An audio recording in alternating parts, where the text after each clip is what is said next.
जय सिया राम, राधे राधे। आप सभी को ज्येष्ठ माह के कृष्ण पक्ष की एकादशी तिथि यानी कि अचला एकादशी की अनंत शुभकामनाएं एवं ढेरों बधाई। दोस्तों, आज की यह विशेष प्रस्तुति बेहद ही महत्वपूर्ण, विस्तृत एवं ज्ञानवर्धक होने वाली है, क्योंकि आज के इस वीडियो में हम पूर्ण विस्तार के साथ जानेंगे कि साल 2026 में पड़ने वाली समस्त पापों का समूल नाश करने वाली, मनुष्य को अपार सौभाग्य और सुख समृद्धि प्रदान करने वाली और त्रिलोकीनाथ भगवान श्री हरि विष्णु जी की विशेष एवं असीम कृपा प्राप्त करवाने वाली ज्येष्ठ कृष्ण पक्ष की अचला एकादशी किस दिन पड़ने जा रही है और इसका क्या महत्व है। यदि आप इस एकादशी तिथि पर अपने और अपने संपूर्ण परिवार के ऊपर भगवान श्री हरि विष्णु और माता लक्ष्मी जी की असीम कृपा प्राप्त करना चाहते हैं तो कमेंट सेक्शन में जय श्री कृष्णा या राधे राधे लिखकर इस चैनल शिव शक्ति टीवी को सब्सक्राइब जरूर कर लें। क्या यह पावन व्रत 12 मई को रखा जाएगा या फिर 13 मई को? क्योंकि इस बार एकादशी तिथि के आरंभ और समापन के समय को लेकर पंचांग के अनुसार लोगों के बीच काफी असमंजस और दुविधा की स्थिति बनी हुई है। कोई 12 मई को एकादशी का व्रत रखने की बात कह रहा है तो कोई 13 मई को एकादशी की सही तारीख बता रहा है। ऐसे पावन संयोग में लोगों के बीच यह जानने की उत्सुकता और भी अधिक बढ़ गई है कि व्रत आखिर किस दिन रखें। व्रत का पारण यानी व्रत खोलने का सही समय और शुभ मुहूर्त क्या होगा, पारण में क्या खाएं और क्या ना खाएं। ऐसे में आपको एकादशी का व्रत कैसे करना चाहिए, किन विशेष नियमों का पालन करना अनिवार्य है, कौन से ढेरों चमत्कारी उपाय हैं जिन्हें करने से आपके जीवन की बड़ी से बड़ी परेशानी, चाहे वह धन की कमी हो, व्यापार की बाधा हो, विवाह की अड़चन हो या स्वास्थ्य संबंधी गंभीर समस्या हो, वह सब कैसे जड़ से समाप्त हो सकती है। इन सभी बातों पर हम आज अत्यंत गहराई से चर्चा करेंगे। वैदिक पंचांग की सटीक गणना के अनुसार साल 2026 में ज्येष्ठ कृष्ण पक्ष की अचला एकादशी तिथि का आरंभ 12 मई 2026 दिन मंगलवार की सुबह 9:48 से हो जाएगा और इस एकादशी तिथि का पूर्ण रूप से समापन अगले दिन यानी 13 मई 2026 दिन बुधवार को सुबह 8:54 तक रहेगा। सनातन हिंदू धर्म में उदया तिथि की परंपरा को सर्वोपरि और सबसे प्रधान माना जाता है, जिसका अर्थ है कि जिस तिथि में सूर्य देव का उदय होता है उसी तिथि को पूरे दिन के लिए मान्य किया जाता है। 12 मई को एकादशी तिथि सूर्योदय के बाद शुरू हो रही है, इसलिए उस दिन सूर्योदय के समय दशमी तिथि का प्रभाव रहेगा, जिस कारण 12 मई को व्रत बिल्कुल भी नहीं रखा जाएगा। वहीं 13 मई 2026 की सुबह जब सूर्योदय होगा तब एकादशी तिथि पूर्ण रूप से विद्यमान रहेगी। इसीलिए हमारे शास्त्रों और पंचांग के अनुसार अचला एकादशी का यह महाव्रत 13 मई 2026 दिन बुधवार को ही पूरे देश में पूर्ण श्रद्धा और निष्ठा के साथ रखा जाएगा। 12 मई को किसी को भी व्रत नहीं रखना है। जो लोग 13 मई को व्रत रखेंगे उनके लिए व्रत खोलने का शुभ समय यानी कि एकादशी व्रत का पारण मुहूर्त अगले दिन यानी 14 मई 2026 दिन गुरुवार को प्रातः 5:23 से लेकर सुबह 7:34 के पहले पहले रहेगा, क्योंकि 7:34 के बाद त्रयोदशी तिथि लग जाएगी और शास्त्रों में सख्त निर्देश है कि हरिवासर का समय बीत जाने के बाद और द्वादशी तिथि के भीतर ही पारण करना चाहिए। त्रयोदशी में व्रत का पारण करने से भारी दोष लगता है और व्रत का फल नष्ट हो जाता है। सनातन धर्म में अचला एकादशी एक ऐसा दिव्य व्रत बताया गया है जिसकी शक्ति इतनी अद्भुत है कि यह मनुष्य के जीवन के सबसे भारी पापों तक को जलाकर भस्म कर सकता है और उसे सीधा भगवान के चरणों तक पहुंचा सकता है। ब्रह्म वैवर्त पुराण में इसका अत्यंत दिव्य वर्णन मिलता है, जहां स्वयं भगवान श्री कृष्ण ने कहा है कि अचला नाम एकादशी सर्व पाप प्रणाशिनी यह करोति नरा भक्त्या विष्णु लोकम स गच्छति। अर्थात जो मनुष्य पूरी श्रद्धा और भक्ति के साथ में अचला एकादशी का व्रत करता है उसके जीवन के सभी पाप, चाहे वह इस जन्म के हों या पूर्व जन्म के, पूरी तरह नष्ट हो जाते हैं और वह अंत में भगवान विष्णु के लोक बैकुंठ को प्राप्त होता है। जब द्वापर युग में भगवान श्री कृष्ण ने धर्मराज युधिष्ठिर को इस व्रत की अपार महिमा का वर्णन किया तो उन्होंने स्पष्ट रूप से बताया कि हजारों बार पवित्र गंगा नदी में स्नान करने का जो महान पुण्य मिलता है, काशी जैसी पवित्र नगरी में सैकड़ों बार दान करने से जो फल प्राप्त होता है, मकर राशि के सूर्य में प्रयागराज में त्रिवेणी संगम पर स्नान करने से, सिंह राशि के बृहस्पति में गोमती नदी में स्नान करने से, कुंभ में केदारनाथ तथा बद्रीनाथ के दर्शन करने से, सूर्य ग्रहण में कुरुक्षेत्र में स्नान करने से, स्वर्ण दान करने से अथवा अर्धप्रसूता गौदान करने से और हजारों अश्वमेध यज्ञ करने से जो दुर्लभ दिव्य फल मिलता है, वह सब का सब केवल एक बार सच्चे भाव से इस अचला एकादशी व्रत को करने से ही मनुष्य को सहज ही प्राप्त हो जाता है। यह पावन व्रत पाप रूपी वृक्ष को जड़ से काटने के लिए एक तीखी कुल्हाड़ी के समान है, पाप रूपी ईंधन को भस्म करने के लिए प्रज्वलित अग्नि के समान है, पाप रूपी घोर अंधकार को मिटाने के लिए सूर्य के तेज के समान है, ब्रह्म हत्या, चोरी, झूठ, परस्त्री गमन, झूठी गवाही देना, झूठे शास्त्र पढ़ना या बनाना, झूठा ज्योतिषी बनना तथा झूठा वैद्य बनकर लोगों को ठगना, यह सब घोर पाप करने वाले व्यक्ति के पाप भी अचला एकादशी के प्रभाव से क्षमा हो जाते हैं और उसका भयंकर से भयंकर पितृदोष भी सदा के लिए समाप्त हो जाता है। इस एकादशी की महत्ता को सिद्ध करने वाली एक अत्यंत प्राचीन और प्रामाणिक कथा के अनुसार, प्राचीन काल में महिध्वज नाम का एक अत्यंत धर्मात्मा, सत्यवादी और न्यायप्रिय राजा राज्य करता था, जो अपनी प्रजा का अपनी स्वयं की संतान की तरह पालन करता था और उसके राज्य में चारों ओर सुख, शांति और समृद्धि का वास था। राजा महिध्वज त्रिलोकीनाथ भगवान विष्णु का परम और अनन्य भक्त था, जो दिन रात प्रभु की भक्ति में लीन रहता था। लेकिन उस राजा का एक छोटा भाई भी था जिसका नाम वज्रध्वज था। वज्रध्वज स्वभाव से बहुत ही क्रूर, पापी, अधर्मी, नीच और लालची प्रवृत्ति का था और वह अपने बड़े भाई राजा महिध्वज की लोकप्रियता, उनके यश और उनके भव्य सिंहासन से मन ही मन बहुत ईर्ष्या करता था। एक रात जब पूरा महल गहरी नींद में सो रहा था, तब अवसर पाकर उस पापी और निर्दयी वज्रध्वज ने सोते हुए अपने ही बड़े भाई राजा महिध्वज की बड़ी ही बेरहमी से हत्या कर दी और अपने इस जघन्य अपराध को दुनिया की नजरों से छिपाने के लिए उसने राजा के मृत शरीर को ले जाकर महल से दूर एक घने जंगल में एक बहुत पुराने पीपल के पेड़ के नीचे गहरा गड्ढा खोदकर गाड़ दिया। अकाल मृत्यु होने के कारण और विधि विधान से अंतिम संस्कार ना हो पाने के कारण राजा महिध्वज की आत्मा को शांति नहीं मिली और वे एक कष्टकारी प्रेतात्मा के रूप में उसी पीपल के पेड़ पर निवास करने लगे तथा उस मार्ग से गुजरने वाले अनेक लोगों को डराने और भारी उत्पात मचाने लगे। कई वर्षों तक यह सिलसिला चलता रहा। फिर एक दिन अचानक धौम्य नामक एक अत्यंत सिद्ध, तपस्वी और महान शिष्य अपने शिष्यों के साथ उसी जंगल से होकर गुजरे। उन्होंने जैसे ही उस प्रेत को देखा, उन्होंने तुरंत अपनी आंखें बंद की और अपने अपार तपोबल तथा दिव्य दृष्टि से उस प्रेत की पूरी सच्चाई, उसकी अकाल मृत्यु का कारण और उसके अतीत को भली भांति जान लिया। जब श्री धौम्य को यह पता चला कि यह भयंकर प्रेत कोई और नहीं बल्कि वही धर्मात्मा और न्यायप्रिय राजा महिध्वज हैं जिनकी धोखे से हत्या कर दी गई थी, तो उनके पवित्र हृदय में उस प्रेत के प्रति अपार करुणा और दया उत्पन्न हो गई। शिष्य धौम्य ने उसी क्षण उस प्रेत को प्रेत योनि के भयंकर कष्टों और पीड़ा से हमेशा के लिए मुक्ति दिलाने का एक दृढ़ संकल्प लिया। उस समय संयोग से ज्येष्ठ माह का कृष्ण पक्ष चल रहा था, इसलिए तस्य ने ज्येष्ठ कृष्ण पक्ष की अचला एकादशी का अत्यंत कठोर और नियम पूर्वक व्रत किया। द्वादशी के दिन व्रत का पारण करने से ठीक पूर्व दयालु श्री धौम्य ने भगवान श्री हरि विष्णु से सच्चे मन से प्रार्थना की और अपने उस अचला एकादशी व्रत का सारा महान पुण्य उस प्रेत रूपी राजा महिध्वज को संकल्प लेकर दान कर दिया।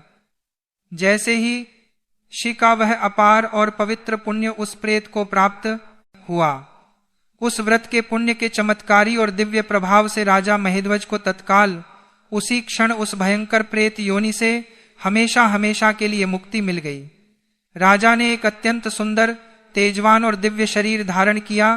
आकाश से देवताओं ने पुष्प वर्षा करनी आरंभ कर दी और वह राजा तस्य धौम्य को साष्टांग प्रणाम कर उन्हें धन्यवाद देते हुए पुष्पक विमान में बैठकर सीधे स्वर्ग और फिर भगवान विष्णु के परम पवित्र बैकुंठ धाम को चले गए। इस अद्भुत कथा से यह पूर्ण रूप से स्पष्ट होता है कि अचला एकादशी का व्रत केवल स्वयं के स्वार्थ या अपनी व्यक्तिगत मनोकामना पूर्ति के लिए ही नहीं, बल्कि दूसरों के कल्याण, अपने पितरों की शांति और भटके हुए जीवों के उद्धार के लिए भी सबसे उत्तम और अपार फलदायी एकादशी मानी गई है। एकादशी का व्रत कोई एक दिन का उपवास नहीं है, बल्कि यह 3 दिनों का एक कड़ा नियम होता है, जिसमें दशमी, एकादशी और द्वादशी तीनों ही दिनों के नियमों का कठोरता से पालन करना अनिवार्य होता है। दशमी के दिन से ही मनुष्य को पूर्ण रूप से स्वच्छ और सात्विक रहना चाहिए। मन में किसी के प्रति बुरे विचार नहीं लाने चाहिए। लहसुन, प्याज, मांस, मदिरा, मसूर की दाल, बैंगन और तामसिक भोजन का पूरी तरह से त्याग कर देना चाहिए। दशमी की रात्रि को सोने से पहले अपने मुख को अच्छी तरह से स्वच्छ और साफ करके ही सोना चाहिए, ताकि अन्न का कोई भी कण मुंह में ना रह जाए। एकादशी के पावन दिन किसी भी रूप में चावल के सेवन को शास्त्रों में महापाप की श्रेणी में रखा गया है और इसके पीछे एक बहुत ही महत्वपूर्ण पौराणिक कथा है, जिसके अनुसार महर्षि मेधा ने माता शक्ति के प्रचंड क्रोध से बचने के लिए अपने शरीर का त्याग कर दिया था और उनके शरीर के अंश पृथ्वी के भीतर समा गए थे, जिससे धरती पर पहली बार चावल और जौ की उत्पत्ति हुई थी। जिस दिन महर्षि मेधा का शरीर धरती में समाया था, उस दिन एकादशी की ही तिथि थी। इसीलिए शास्त्रों में यह स्पष्ट रूप से माना जाता है कि एकादशी के दिन चावल खाना महर्षि मेधा के मांस और रक्त का भक्षण करने के समान घोर पाप है और इससे व्रत पूरी तरह खंडित हो जाता है। अचला एकादशी के दिन प्रातः काल सूर्योदय से पूर्व यानी ब्रह्म मुहूर्त में उठना चाहिए और नित्य कर्मों से निवृत्त होकर जल में थोड़ा सा गंगा जल मिलाकर स्नान करना चाहिए। स्नान के बाद स्वच्छ और धुले हुए हल्के रंग के वस्त्र, विशेषकर पीले वस्त्र धारण करने चाहिए। यदि पूरा पीला वस्त्र ना हो तो एक पीला दुपट्टा या पीला गमछा ओढ़कर पूजा मंदिर में प्रवेश करना चाहिए। मंदिर की सफाई करने के बाद भगवान विष्णु और माता लक्ष्मी की प्रतिमा या चित्र को स्थापित करें। भगवान को पंचामृत यानी दूध, दही, घी, शहद और शक्कर से स्नान कराएं और फिर शुद्ध गंगा जल से अभिषेक करके उन्हें पीले वस्त्र पहनाएं। इसके पश्चात अपने दाहिने हाथ में थोड़ा सा शुद्ध जल, पीले पुष्प और कुछ सफेद या काले तिल लेकर भगवान के सामने बैठकर पूर्ण श्रद्धा के साथ मन ही मन संकल्प करें कि हे भगवान नारायण, हे त्रिलोकीनाथ, आज मैं आपकी प्रसन्नता के लिए, अपने पापों के नाश के लिए और अपनी मनोकामनाओं की पूर्ति के लिए अचला एकादशी का यह महाव्रत कर रहा हूँ। हे भगवान, हमें अपनी शक्ति प्रदान करें, अपनी भक्ति प्रदान करें, हमारी अज्ञानता को दूर करें और हमारे व्रत की हर प्रकार की बाधाओं से रक्षा करें। ऐसा बोलकर हाथ में लिया हुआ जल और पुष्प भगवान के श्री चरणों में छोड़ दें। इसके बाद भगवान का गोपी चंदन से तिलक करें, पीले फूल अर्पित करें, धूप और गाय के शुद्ध घी का एक सुंदर सा दीपक प्रज्वलित करें। भगवान विष्णु बिना तुलसी दल के कोई भी भोग स्वीकार नहीं करते, इसलिए भोग में जो भी सात्विक मिष्ठान या फल रखें उसमें तुलसी का पत्ता अवश्य डालें। भगवान का सबसे परम प्रिय और सिद्ध मंत्र ओम नमो भगवते वासुदेवाय है। इस दिन इसी मंत्र का कम से कम 108 बार यानी एक पूरी माला का नियम पूर्वक जाप करें। आप चाहें तो विष्णु सहस्त्र नाम का पाठ भी कर सकते हैं या श्रीमद् भगवद गीता के किसी अध्याय का पाठ कर सकते हैं। इस व्रत के दौरान आपका मन पूरे दिन भगवान के चरणों में ही लगा रहना चाहिए। आपसे अज्ञानता में भी किसी जीव की हत्या ना होने पाए, किसी को भी आप कटु शब्द या अपशब्द ना बोलें, किसी जीव पर हिंसा ना करें और दिन के समय भूलकर भी ना सोएं, क्योंकि एकादशी के दिन सोना वर्जित है। संध्या के समय घर के मंदिर में और मुख्य द्वार पर दीपक जलाएं और भगवान की आरती करें। एकादशी के व्रत में रात्रि जागरण का बहुत अधिक और विशेष महत्व बताया गया है, इसलिए पूरी रात भगवान का भजन, कीर्तन और उनके नाम का स्मरण करते हुए व्यतीत करनी चाहिए। अब हम उन ढेरों चमत्कारी और अद्भुत उपायों की बात करेंगे जो अचला एकादशी के दिन करने से आपके जीवन की बड़ी से बड़ी समस्याएं दूर हो सकती हैं। यदि आप लंबे समय से आर्थिक तंगी का सामना कर रहे हैं, धन का आगमन रुक गया है या कर्ज बहुत अधिक बढ़ गया है, तो धन प्राप्ति के लिए आपको अचला एकादशी के दिन शाम के समय अपने घर के ईशान कोण यानी उत्तर पूर्व दिशा में गाय के शुद्ध घी का एक चौमुखी दीपक जलाना चाहिए और उस प्रज्वलित दीपक में थोड़ी सी केसर की पत्तियां या एक चुटकी हल्दी डाल देनी चाहिए। साथ ही वहीं भगवान विष्णु के समक्ष बैठकर माता लक्ष्मी को प्रसन्न करने के लिए श्री सूक्त का 11 बार पाठ करना चाहिए। ऐसा करने से माता लक्ष्मी अत्यंत प्रसन्न होती हैं और घर में धन की कभी कमी नहीं रहती तथा दरिद्रता हमेशा के लिए दूर हो जाती है।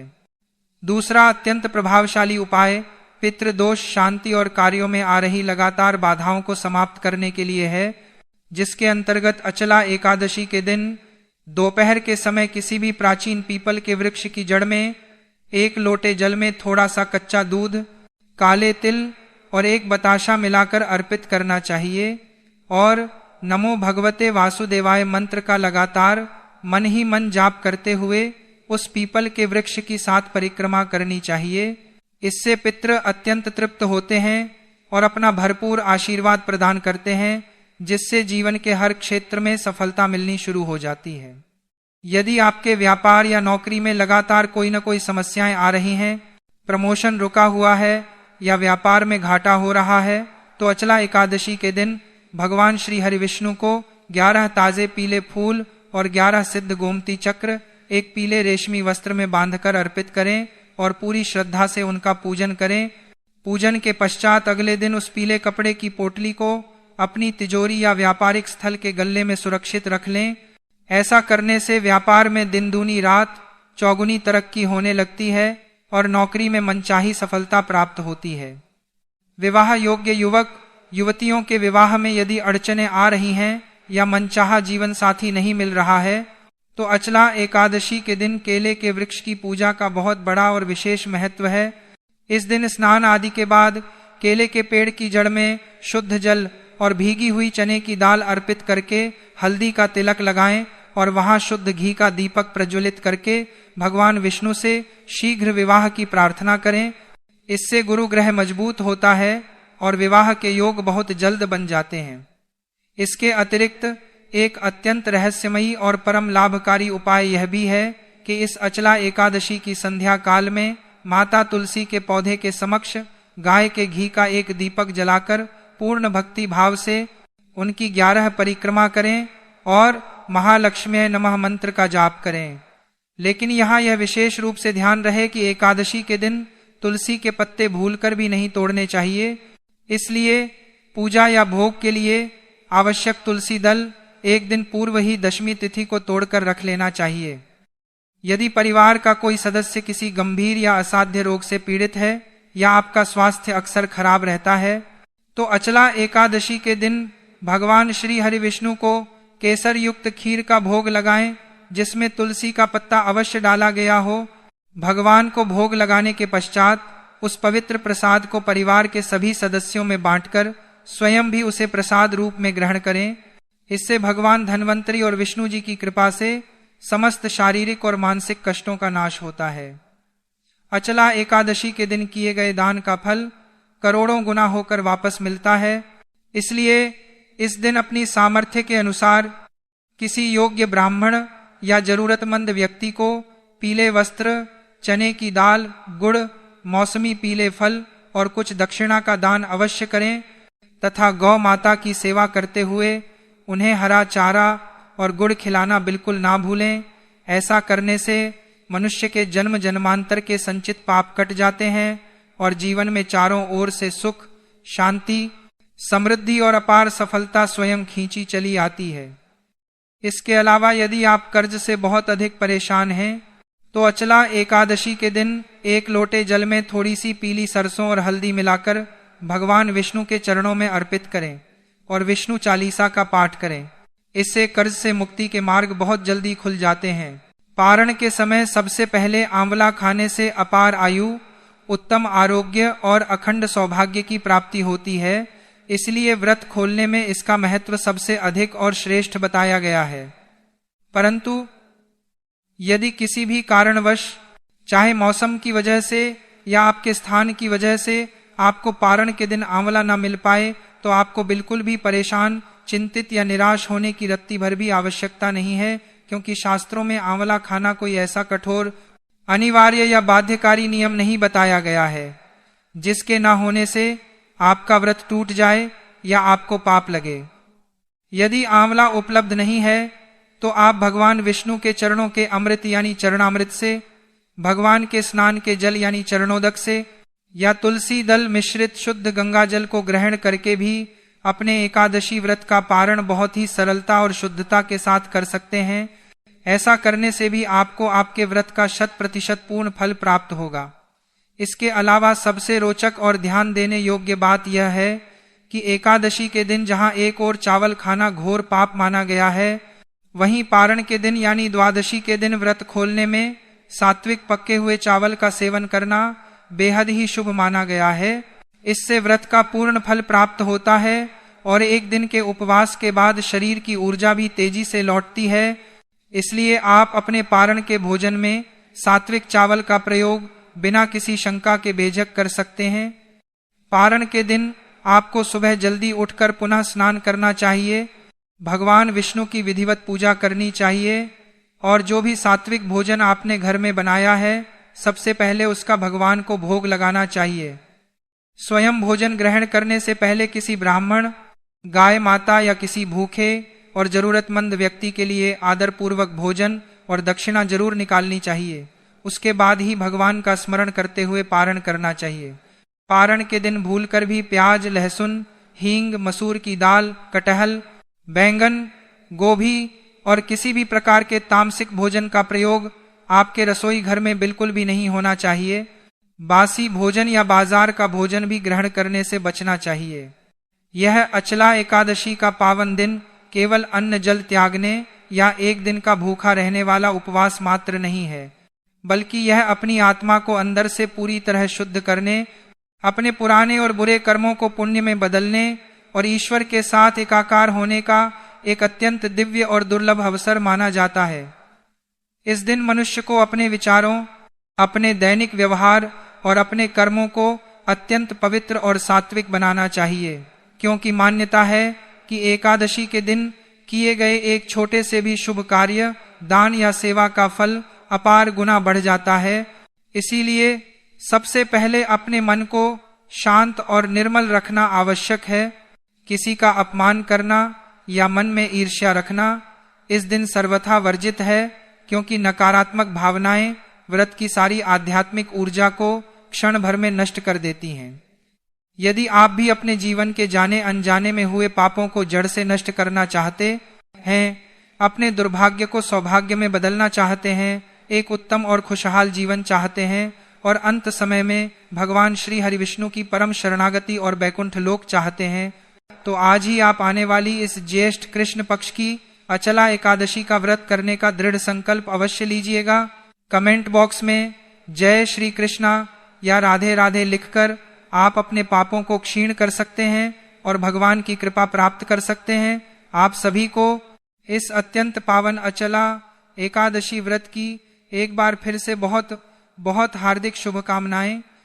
यह पावन महाव्रत आपके और आपके परिवार के जीवन में अपार सुख, अनंत समृद्धि, उत्तम स्वास्थ्य और चिरस्थायी शांति लेकर आए। भगवान श्री हरि विष्णु और धन धान्य की देवी माता लक्ष्मी आपकी सभी मनोकामनाएं और इच्छाएं पूर्ण करें। इसी पवित्र मंगल कामना के साथ राधे राधे।